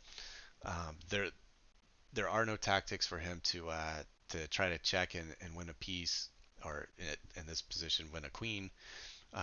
Even though that this is protecting it, there's no real no real danger, but there's nothing that the queen is doing here. I'm not attacking anything. I can't take, can't take, can't take, can't take. So being up here, there's absolutely no point for it. So not a move I should have played. And as you can see, he's attacking. So now I got to retreat. So I come back, and a move like this was played mostly so I could try to come back here or here, maybe even come, because you would kind of expect this, him coming here and then forcing me back and trying to get my pieces out. But he ends up doing something different, and so now we've actually got the advantage. So black just blundered. Um, White to move, win material. And I want to see who can actually find the moves, but you're actually going to win material out of this. It's a two move combination, and it's very very very good for white, and very very very ugly for black. And the simple tactic was actually played by me. I did actually see it. Um, and the simple moves is bishop takes. Once you take the rook, the queen is now overworked, as it was, well, it was actually overworked previously, as it's trying to protect both a knight and a rook.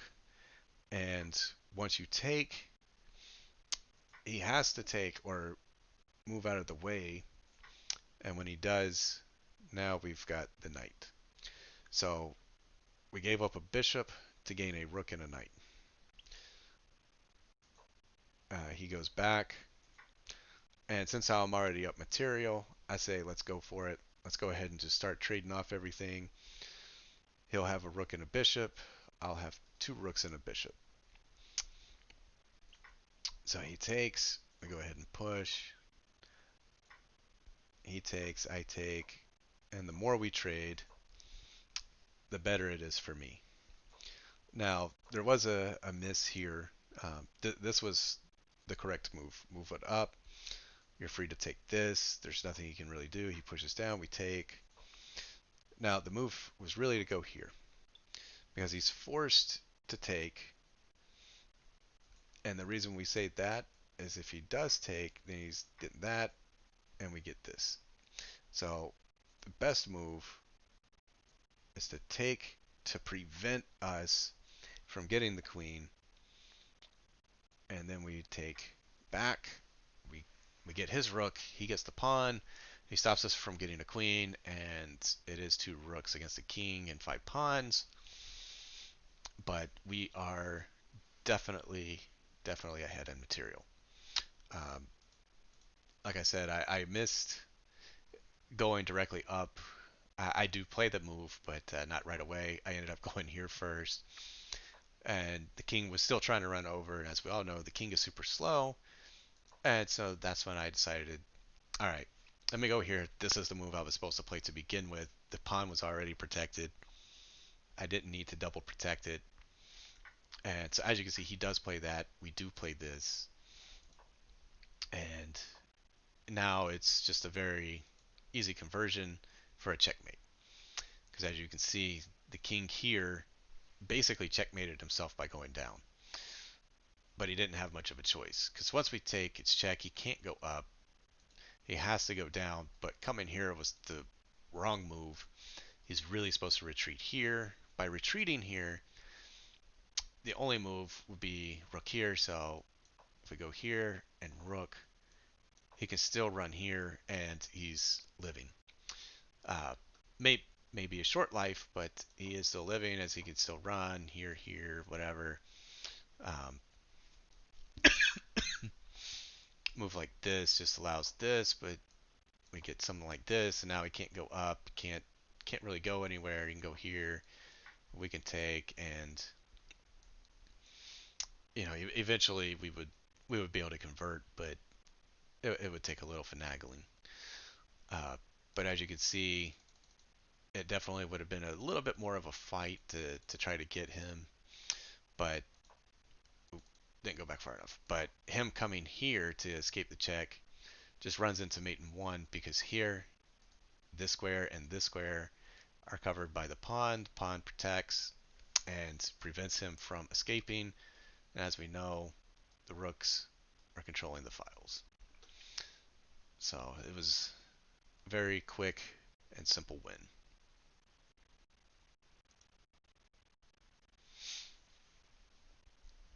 So now, let's see. So now we get to see what it's like playing from black side.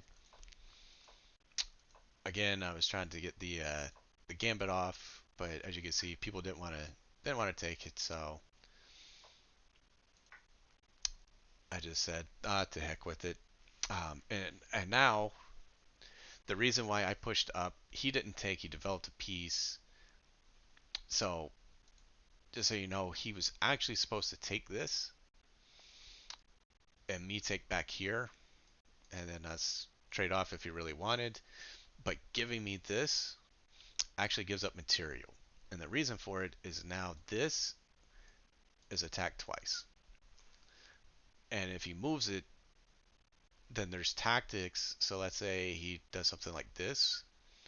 There could be some tactics at some point where we end up winning it either for free, or we just end up trading it and we get castled. We start getting redeveloped, whereas the knight has to come back, and it's much better for black. So him going there, we take.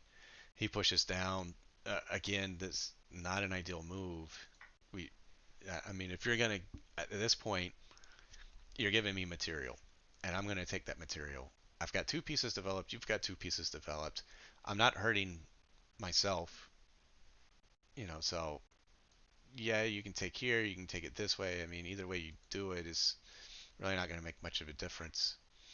And as you can see, he took it with the pawn, which is probably the worst way to do it, because now these two pawns are isolated. This is what's known as an isolated pawn, or a pawn island. And in the end game, you really want pawns connected to each other to push together, or to have some sort of protection with them besides the king and your rook or bishop, whatever your end game might be with, to help get them to the other side of the board to get another queen or rook, depending on what you're really wanting to go for. So having him break these up is very good for black, very bad for white. And as you can see now, he's not going to want a castle king side. He's definitely going to want a castle queen side, where he actually has protection with three pawns. But because of it, when he takes, he's also giving up this piece. So that's another reason why taking here was the wrong move, because now this is just free. And there's absolutely nothing he can do about it. So he takes, we take, he moves here. We go ahead and we take, because, I mean, why not? We castle, he pushes down. And so now there's a tactic here to where, like I said earlier, if he's not careful, we could be winning the queen for free. And the simple tactic is just check. If you check, a lot of players, when they're low rated, they take. In this instance, he can't. He has to move here, otherwise the queen is free. And I believe in this one, he took the bishop. So we move with check, and as you can see, he took. Wrong move, because now we get the queen for free. The queen is just all by her lonesome. Nobody's protecting her. Uh, nobody's helping her. There is no help. And I forget what he played after that. Oh, he played this. So obviously now, I mean, he's just giving us more material. He's being super generous. He was already generous to give us a queen for a bishop. Now he's deciding that he just wants to give us a rook outright. He doesn't care. So we're going to oblige. We're going to take. And again, you see he's the same tactic that we saw from some of the beginners where they move a piece, attacking a piece that has tons of places to go, and but he's still attacking it as if I have nowhere to go. You're not, and my queen in this situation is in no danger. I'm not being trapped because a move like this, check, and now I can start coming out. I can come here and then come back. I mean, I'm completely safe. There's no way in this position. It's too open. And granted, these bishops thrive in open games, but in this particular situation, it's it's fine for black to be playing and having to move the queen so much. Even though we definitely want to get these pieces in the game, as the queen cannot win the game on her own. She definitely needs help, but when we're being threatened, we're having to move her and not get those other pieces in the game. So, and as you can see now, we're starting to come in, but in this one, the our opponent just gave up. He resigned.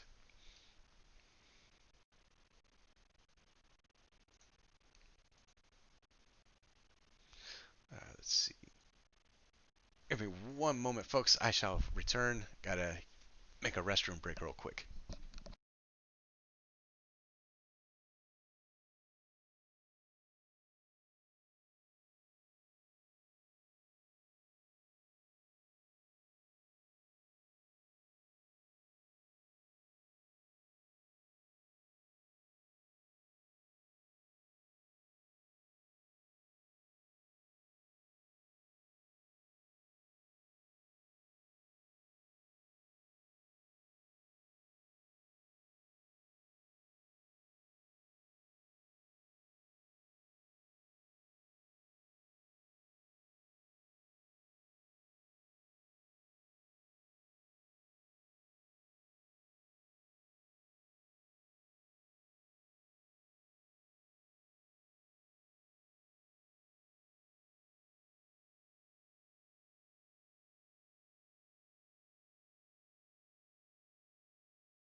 All right, and we are back. And so again, starting off typical London system. A lot of times, this I'm not sure if they played it in this one, and this was just a simple game where black was moving a little bit too quickly and didn't pay attention, and he ends up going here into the corner of h5, and as we can see, that is a very bad place to be for him. Yeah, he's protected, but it also kind of traps him. So after a move like this, he's pretty much trapped. There's nothing he can do. There's nowhere he can go. This piece is now officially dead. He does try a few things, but we go ahead and, as you can see, he tries to push down. So we take. He takes back. We trade queens. And now we get this pawn. Our bishop is no longer unsafe. It's perfectly safe.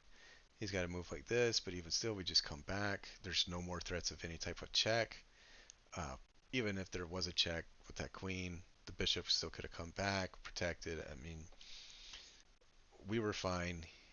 He's not. So he finally just realizes there's no way around it and goes ahead and takes the pawn to keep going with the game. He comes there attacking my knight. We go ahead and take his rook. He takes, we take, and our opponent resigns, realizing that he's just way down in material. A rook and two knights against two rooks, a knight and a bishop.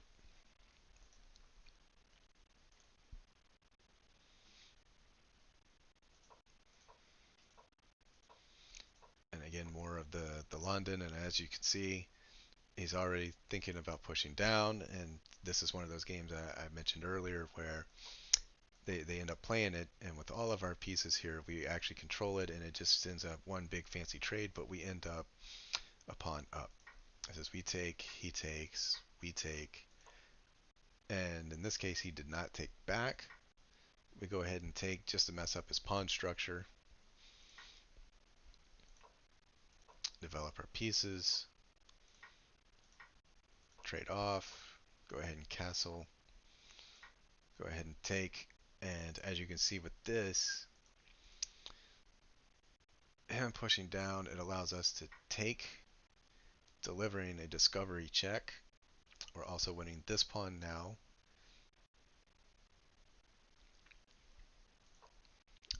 Okay, so he blocked it with the queen. Uh, I go ahead and I trade off, and then I just win a pawn. He takes that pawn, we take back.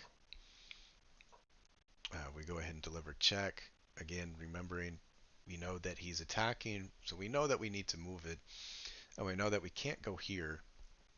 So in this position, we can't go here with the check due to the simple fact that the knight is covering it.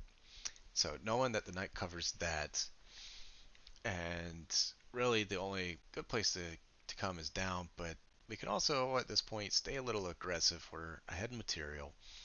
He's got a knight, a bishop, a knight, and the two rooks in the corners. These rooks are out of the game for the most part. They're not coordinating. They're not talking to each other. They're not doing anything more than defending pawns right now. And that is not a place where you want your rooks. You want your rooks, like I said, on the open file so they have smiles. This is all open. It's beautiful. And we want to come out and take control of the center of the board with both rooks on the D and the E files and just unleash hell on our opponent. So even though he's attacking, we don't have to worry about it immediately. This, if there was no check, we would have to worry about it immediately. But since now we have a check, we can check and figure out what he was going to do. In this situation, he wanted to go there. So now we can come here and now we get this piece for free. Uh, he could go back here to defend it, but but let's say he does that, then we can come here, and now we've added a third attacker to two defenders, and that piece is lost. So he actually did a very smart move in castle queenside, which was a move I had overlooked. And I forget how I played it. I think I checked him. Ah, I just went ahead and took. So I go ahead and I take his bishop. Um, Kind of expected him to take. but he didn't. So now I just deliver a check. I was trying to get him to run over to the corner of the board, but he was actually smart enough to realize that that was not what he needed to do. Uh, and so when he went here, I knew I didn't have many options. So I went ahead and traded, and then just fell back to safety and started to try to get my pieces harmoniously in the game, knowing that he was trying to come down on the back rank,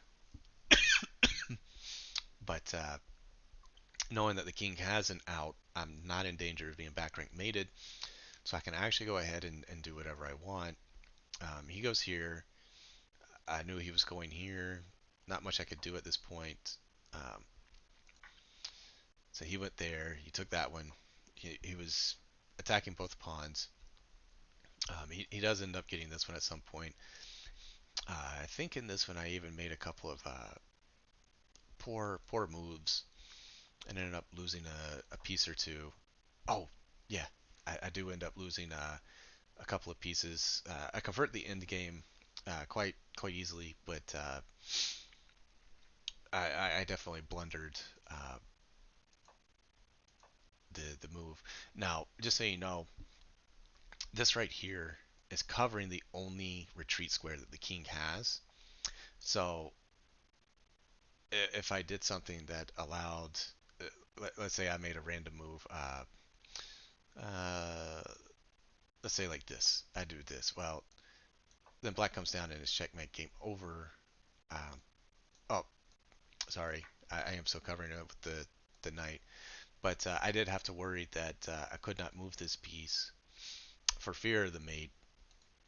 And there is I think a few moves later on where this knight is moved out of the way to where this mate is very real. So as you can see now, the knight is moved. So now the threat down here is very real. I do have to worry about it. He moves up. So knowing that there is the threat of mate, I give my king away out. Now I can move out in case he does come down. And in this case, he does. And as you can see, this was a very piss poor move by me, as now both of these are being attacked, and there's no real way to save them both. So in a situation like this, you start to look for tactics that would cause you to maybe come up and win a piece. So I looked for the simple trade where he takes, I take, and we call it a day, knowing that he would probably take the rook because it's more valuable than the bishop. Um, but he does play the smart move and moves away. Uh, he does give me the fork, but regardless of what he does, the thing I overlooked was how quickly he comes right back and he's just winning material. So black here, let's say he takes, I take, which this actually does happen in the game, and now he gets another piece. And it was a complete oversight by me where I was like, oh well, he's gonna get my rook, I'm gonna get his, and life is gonna be fine. And then when I move up and we trade, and then he comes back down, I'm like, oh well, crap, that did not go as I thought it would. So now I'm like, okay, now I got to figure out which piece I want to save. I forget which one I saved. Oh, okay, so I saved the knight. I went ahead and took a pawn to give it a 2-on-1 majority here. And as you can see, I check, knowing that he's going to come towards me.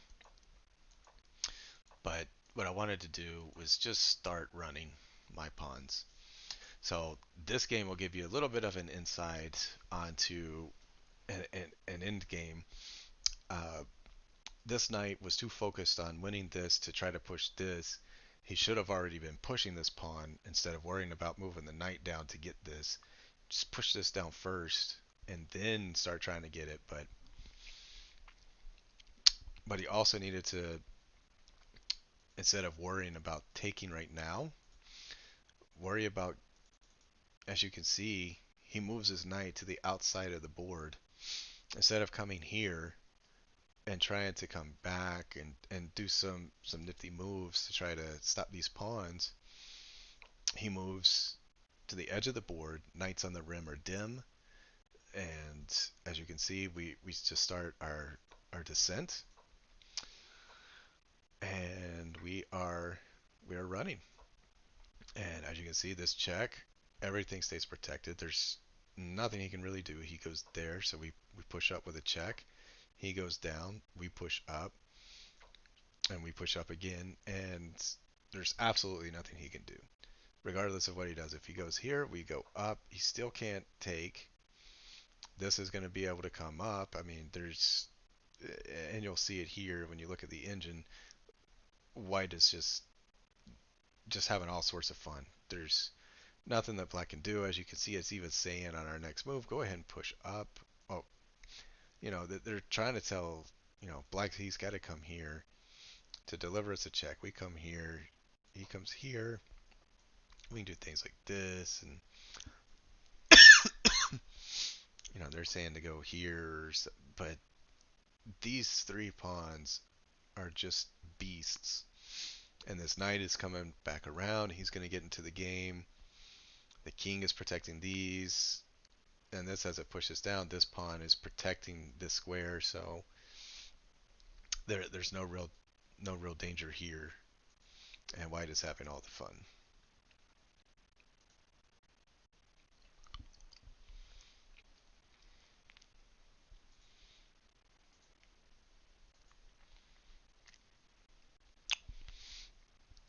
Continuing on, as you can see, we again.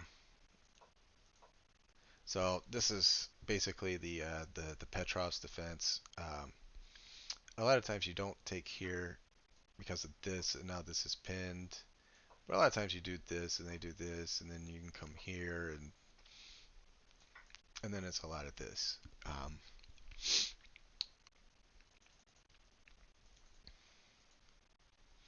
But all right, just continue. Yep. We're almost done though. There's I think this one more game, and then we can wrap things up and call it a day. Let's see. But yeah, so he took and then he retreated. Basically, just stole it and took off. Not not exactly what I was hoping for, but there's still lots of tactics to be gained. I was more playing a waiting game just to see what he was going to do. I didn't want to. I didn't want to commit to castling kingside because sometimes in I don't want to say this is an Italian because he didn't bring out the white bishop yet, but and the Petrovs, it's sometimes very dry, very boring, very drawish games. And so I was looking to maybe play something a little bit spicier, something a little more fun, and maybe go castle queenside and just throw out an attack. But I was more waiting to see what our opponent was going to do. Um, so in this case, I just push up. Uh, he didn't take or push down to attack this, so which really he was supposed to do was push here. As you can see with the engine, it says it because move like this, and I just lose a piece for a pawn. Not worth it.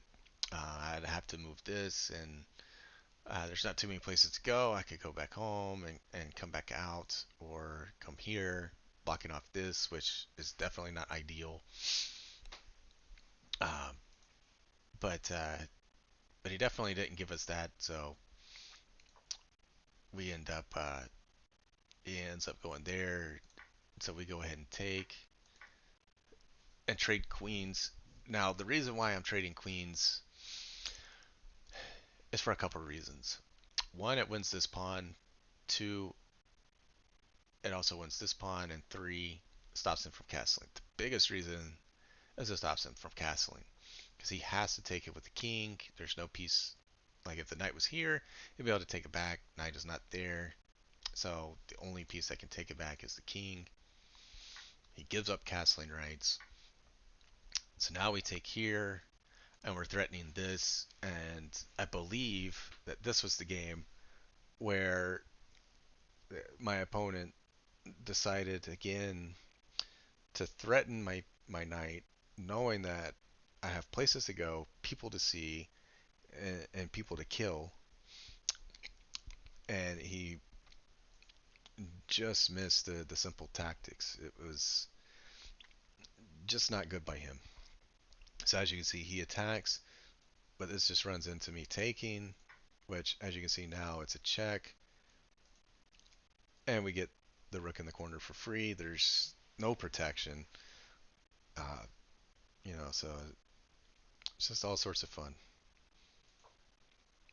So he goes, we come back, and I'm not sure what this move was. I don't know if he had just given up or if he was just forgetting that the bishop was here and that he was going to cut off my retreat square, but I also had a retreat here, so I wasn't really cut off. But if somebody is going to give you free material, you have to be the polite person and take the gifts that they give you. And as you can see in this, he just resigned. After he gave it up, he just resigned. He probably most likely, after losing the rook in the corner and giving up castling rights with the queen, he just decided to he was too tilted and wanted out. So as you can see, the game could have gone on, but he's down material with a knight, a bishop, well, two knights and a bishop, and a rook that's doing absolutely nothing. Uh, so imagine a move like this runs into this, and then you can come down here, but it's not much of anything. So, and onwards to the last game. Here we go. And I forget who, C-Pawn. It was C-Pawn, I believe, I was talking to earlier about tactics, and this one definitely had a really, really nice, fun tactic to show.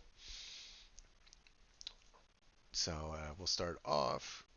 Let's see, I was playing as black. So you see e4, e5, typical setup. This, again, I'm still trying to get him to take. If we remember earlier when we said, oh no, my queen, this is still pretty much the same scenario, just different move order. But the rat bastard would not do it, so we went ahead and pushed up. And the reason for putting this here was to prevent the knight from coming here and attacking my queen. It does leave some weaknesses back here if he were to ever get here, but for the time being, we're okay. Okay, and so as you can see, he pushes up, and again, he's trying to create some weaknesses. Now, I was originally thinking maybe castle queenside, but now with the pawns pushing down, definitely going kingside would be a little bit better. But I definitely wanted to get some pieces, and so I realized when we were pushing down, or he was pushing down on me in this position, that after me taking and him taking and I taking, and the knight comes here, once the knight came here, I realize now that this piece is completely unprotected. But the one thing I missed was that the knight goes here, delivering a check and winning the rook in the corner. Um, Completely missed that. But I played this, which actually does cover that. But what I missed was him taking, because now I take, he gets a knight, I get a rook, but now he has a very sweet tactic of checking me and winning my rook in the corner. And I missed the tactic, so I moved up, got closer to try to cut off his retreat so that when he comes back out, he'd be a dead man. So now, as you can see, I'm attacking two different pieces. If he goes here or here, there's no escape, and that's what I was going for. The queen comes down, so I go ahead and I take, and okay, so he checks me. I come here, and as you can see, I was just trying to get safe, try to get my king over into the corner, away from where the queen could check me. Trying not to give her too many open lanes to really get on my inside my house and be ravishing to me. So I was trying to get safe. So I just move over, and it was somewhat of a waiting move to me moving over, just to kind of see what he's gonna do, where he's gonna go. And so now, because he's attacking, I wanted to protect, and I'm still protecting everything that my queen was already protecting. So there's nothing that's being left unprotected. Uh, and rook comes down. No big deal. We push up, trying to create some openings in the center of the board, trying to create some stuff. And so here is where white stole a pawn, and this is a poison pawn. This right here is not to be taken. If you can spot the tactic, let me know that you see the tactic. Just say, I found it. In this position, black to move and win material.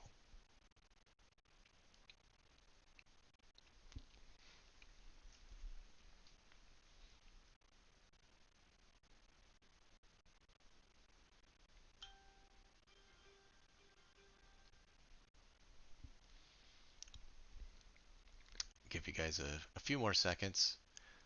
For all of you who might be watching in the future, feel free to pause and find it. But the simple tactic is bishop takes with check, and now the rook is attacking the queen. And remember what we said earlier: white has to either capture or move out of check. And as you can see, he goes ahead and he takes the bishop. I mean, obviously, if you're going to give up the queen, you want to get some sort of compensation for it. Um, and so he checks. I move here, and he pushes down.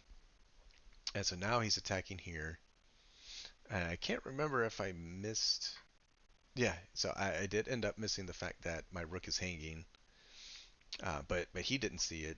He checks me instead. I push up, and he still doesn't see it.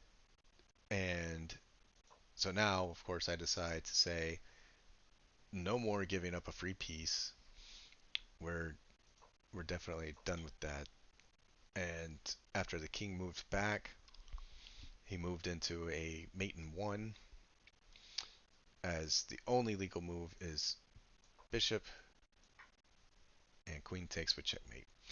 Now you could also, once the bishop goes back, you can also take it with the rook if you want to look a little fancier. But we just I just delivered it with the queen though. So after he moved back, we did this. It was a queen checkmate. That will be all for today. I hope you enjoyed the lessons. Feel free to rewatch any of the videos that I've posted, uh, and I look forward to seeing you on my next stream. For the time being, take care and hope you have a happy New Year's if I don't see you before then.